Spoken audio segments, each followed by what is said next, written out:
Madame, mademoiselle, monsieur, bienvenue à Métro News. Voici les principaux titres qui seront développés aujourd'hui. La France est favorable à l'envoi d'une force en Haïti, mais propose seulement un appui politique, selon l'ambassadeur français à Port-au-Prince, Fabrice Moriès, affirme également que son pays soutient les sanctions canadiennes et américaines contre les personnalités haïtiennes. L'inflation sur les produits alimentaires est de 44,3% en septembre 2022 selon l'IHSI. Haïti est donc le 8e pays le plus touché par l'inflation sur les produits alimentaires et l'inflation globale a atteint le niveau de 38,7% en septembre. Le bureau de l'Organisation des jeunes pour les Nations Unies d'Afrique en Haïti dresse un bilan positif de la deuxième édition de la Semaine de l'Africanité déroulée tant en Haïti qu'en Afrique, une coopération qui renforce les liens notamment entre Haïti et le Sénégal.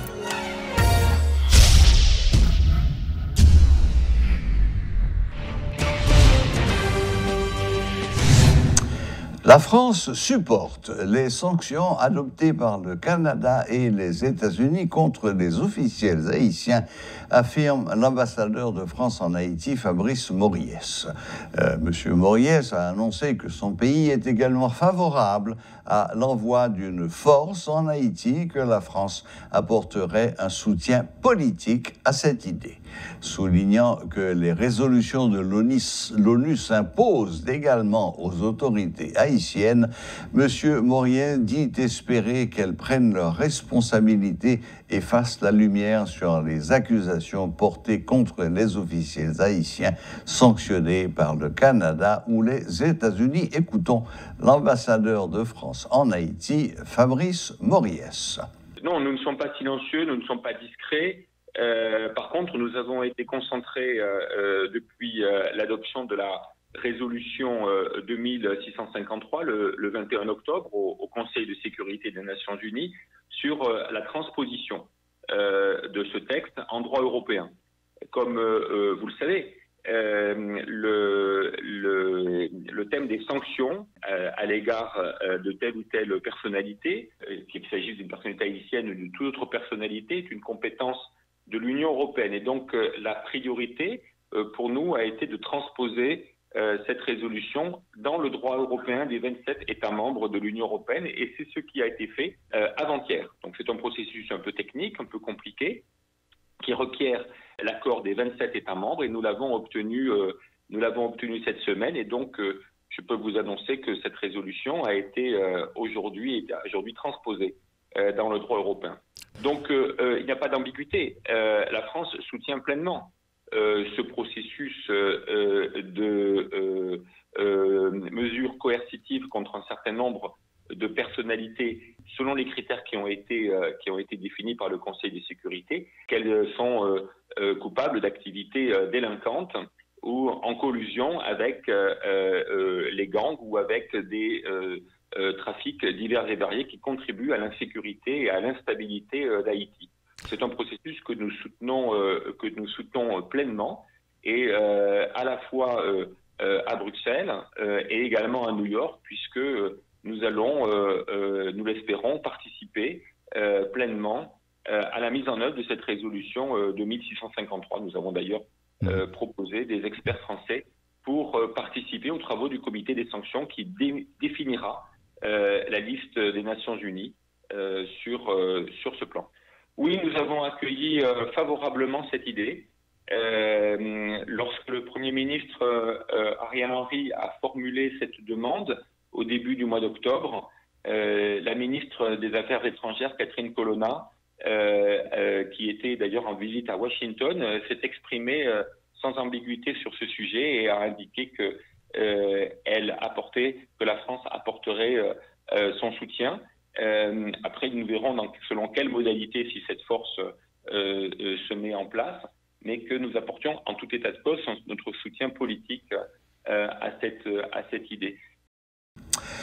Le bureau de l'Organisation des jeunes pour les Nations unies d'Afrique en Haïti a dressé un bilan positif de la deuxième édition de la Semaine de l'Africanité qui s'est déroulée en deux parties, tant en Haïti qu'en Afrique, du 5 au 23 novembre.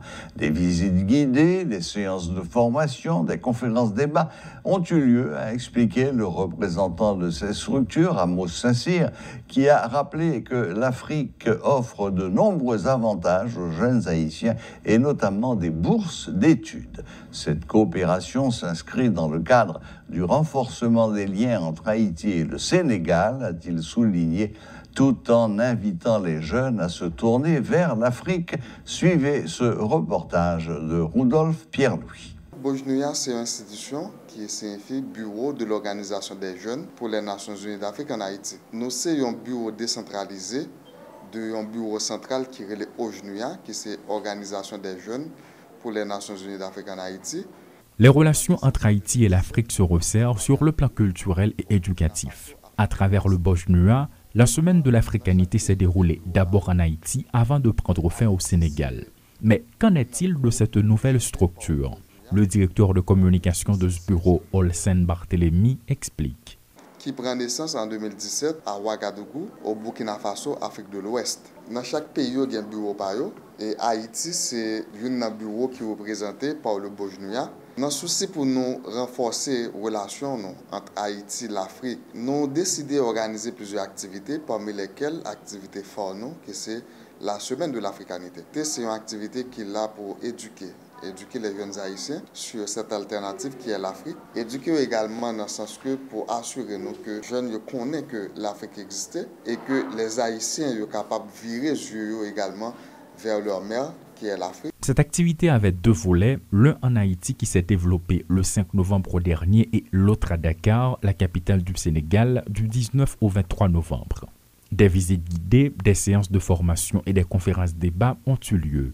Ayant assisté à l'ensemble de la Semaine de l'Africanité, le représentant spécial Amos Saint-Cyr a mis l'accent sur les différents avantages dont peuvent jouir les jeunes Haïtiens grâce aux liens qui se tissent avec le continent originel. Il y a aussi les opportunités de bourse d'études avec la mairie de Dakar, parce que la mairie de Dakar a une bourse, la bourse de la mairie de Dakar qui est à des Sénégalais, des étrangers, mais surtout aux Haïtiens. Maintenant, étant donné que les Haïtiens ne connaissent pas l'opportunité de gagner, mais nous, à travers le BOJNUA, on a essayé de créer les liens, les passerelles, ça. Parce que les jeunes Haïtiens peuvent joindre des opportunités que moi, quand je fais des études à l'étranger. Amener des jeunes Haïtiens à regarder vers l'Afrique est l'un des objectifs principaux du BOJNUA, une organisation qui œuvre sans le soutien des autorités étatiques, mais avec celui de quelques institutions nationales et internationales. Le bureau de l'Organisation des jeunes pour les Nations unies d'Afrique en Haïti se veut un vecteur de divulgation concernant les bourses d'études offertes par des États africains à des Haïtiens. Pour ça, gaspiller. Il y a de l'homme et un ministère Affaires étrangères publié 11 semaines avant date limite. Et généralement, pour jouer une bourse d'études, il faut préparer. Ça prend des mois de préparation, que ce soit en termes pour les billets d'avion, que ce soit en termes pour le visa, parce qu'il faut un visa de transit. Il faut préparer le dossier, il faut le dossier à bien monter. Nous n'avons pas dit que nous allons passer par nous-mêmes, mais nous voulons un vecteur de divulgation. Nous voulons là pour nous dire, telle université propose telle bourse, nous-mêmes nous là, en avant-gardiste, nous publions. Le bureau de l'Organisation des jeunes pour les Nations unies d'Afrique en Haïti a dressé un bilan positif de la Semaine de l'Africanité qui s'est déroulée d'abord en Haïti puis a pris fin en Afrique, notamment au Sénégal. Une activité qui démontre la relation qui existe entre les deux pays, notamment en ce qui concerne les avantages sociaux. Paul Léel et Rudolf Pierre-Louis pour Télémétropole. L'Institut haïtien de statistique et d'informatique, IHSI, a relevé une explosion des prix au cours du mois de septembre 2022. En effet, le taux d'inflation dans l'économie haïtienne en août 2022 par rapport à août 2021 est de 32%. Et le niveau en septembre par rapport au mois de septembre 21 est de 38,7%. Selon l'ICI, l'inflation sur les produits alimentaires est de 44,3%. Haïti est donc le 8e pays le plus touché par l'inflation sur les produits alimentaires. L'inflation globale a atteint le niveau de 38,7% en septembre. De nombreuses écoles ont commencé à ouvrir leurs portes depuis début novembre. Des élèves et enseignants interrogés par Télémétropole affirment qu'ils attendaient la reprise des activités scolaires avec impatience. Ils encouragent les autres à emboîter le pas tout en déconseillant le port de l'uniforme afin d'éviter d'être victime d'actes de violence dans les rues. Suivez ce reportage de Ramadam Raphaël. J'ai commencé à venir à l'école hier et je me sens que je prends un paquet et notes. Et je commence à évoluer, ça me bat qu'on aime venir, ça veut dire que l'école là est importante. Annoncée à 2 reprises par le ministère de l'Éducation nationale, la rentrée commence à prendre forme.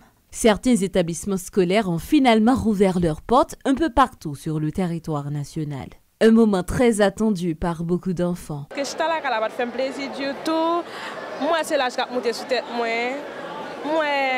j'ai des bagages à perdu. Je suis supposé que fait déjà et qu'on y a ma fait donc ça va faire plaisir du tout. Je suis à la caille, je me dis trop de temps, je suppose que tu apprends des bagages déjà.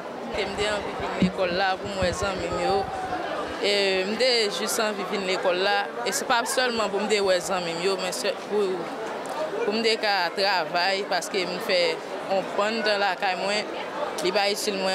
Les élèves du lycée de Pétionville ont des étoiles plein les yeux. Ils sont en fait en classe un peu agités. L'école représente la base de développement dans une société. En son absence, l'immortalité triomphe. Elle représente l'arme idéale pour changer la société. Grégory, jeune élève de NS1, exprime sa satisfaction d'être de retour en classe. C'est pas assez facile pour nous parce que nous avons envie de amis, nous avons envie de l'école là. Et puis tout, nous comme si nous avons dormi tout le temps. Parce que imaginons pas à l'école.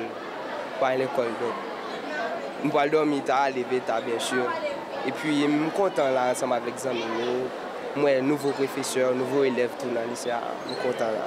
Beaucoup d'enfants aimeraient aussi retourner en classe mais leurs parents craignent de les envoyer à cause de l'insécurité qui sévit dans le pays. Parfois ce sont les enfants eux-mêmes qui ont peur de sortir de la rue. Medina, jeune élève, envoie un message à ses jeunes timorés. Parce que l'école est des cours comme si nous prenions à la base, nous n'avons plus bien compris. La reprise observée est timide. La plupart des élèves ne portent pas leur uniforme et suivent les cours en civil. Cette décision n'est pas un simple hasard. Venir en civil, ce n'est pas ça qui dérange. Moi, j'ai bien envie de mettre l'uniforme national. Donc, nous venons en civil juste parce que à cause Jean Bayo et à la image nous mettons uniforme ou par contre qui ça va passer dans l'arrière. Donc nous venons en civil provisoirement parce que très bientôt nous allons mettre uniforme. Bien des enfants s'ennuyaient et ne voulaient plus rester à la maison à longueur de journée. Certains éducateurs pensent que ce manque d'activité est susceptible de les déconnecter à la vie scolaire. Émile Jacksena, professeur de géologie au lycée de Pétionville, nous en dit plus. Bon, en fait, l'école, c'est une manière qui peut aider une société à avancer. À chaque fois que pas de l'école, donc c'est plus délinquance. C'est plus délinquance. C'est-à-dire lorsque les petits gens sont à la Cali, ils sont plus sous blague, sous rancé, sous plus fait bagages qui négatifs. Donc, lorsque tu es dans la classe, au moins, ils ont quelques formations, ils aident à comprendre qu'on est la vie, apprendre à comprendre quelques bagages dans la société. Hein. Parce que dans quelques années, c'est eux.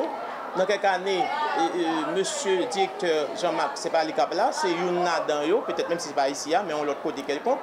Si tu n'as pas une formation, bon, c'est que nous voulons à l'échec.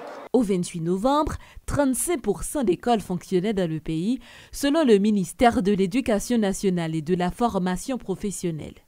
Initialement fixée au 5 septembre 2022, la rentrée des classes de l'année académique 2022-2023 avait été reportée au lundi 3 octobre suite à un conseil de gouvernement tenu le 26 août 2022.